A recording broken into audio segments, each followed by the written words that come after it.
മലയാള സിനിമയിൽ പുതിയ റെക്കോർഡിട്ട് പൃഥ്വിരാജ് മോഹൻലാൽ ചിത്രം എമ്പുരാൻ. ചിത്രത്തിന്റെ ആഗോളതലത്തിലുള്ള തിയേറ്റർ ഷെയർ 100 കോടി കടന്നിരിക്കുകയാണ്. ഇതാദ്യമായാണ് ഒരു മലയാള ചിത്രം ഈ നേട്ടം കൈവരിക്കുന്നത്. മോഹൻലാലാണ് ഈ സന്തോഷ വാർത്ത അറിയിച്ചത്.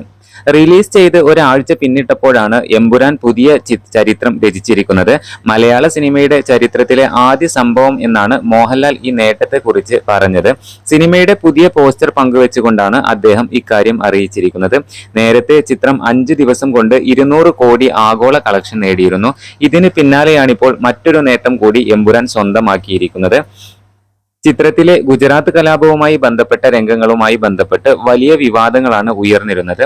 പിന്നാലെ 2 ദിവസം മുമ്പ് ചിത്രത്തിലെ 2 മിനിറ്റും 8 സെക്കൻഡും വരുന്ന രംഗങ്ങൾ നീക്കം ചെയ്ത് പുതുക്കിയ പതിപ്പ് തിയേറ്ററുകളിലെത്തി. വില്ലൻ പേരും സ്ത്രീകൾക്കെതിരായ അതിക്രമങ്ങളും നീക്കം ചെയ്ത രംഗങ്ങളിൽ പെടുന്നുണ്ട്. Shri Gokulam movies, Aashirvad cinemas, Lyca productions എന്നിവരുടെ ബാനറിൽ ഗോകുലം ഗോപാലൻ, ആന്റണി പെരുമ്പാവൂർ, സുഭാസ്കരൻ എന്നിവർ ചേർന്നാണ് ചിത്രം നിർമ്മിച്ചിരിക്കുന്നത്. മുരളി ഗോപി രചിച്ച ഈ ചിത്രം മലയാള സിനിമയുടെ ചരിത്രത്തിലെ ആദ്യത്തെ ഐമാക്സ് റിലീസായി എത്തിയ ചിത്രം കൂടിയാണ്.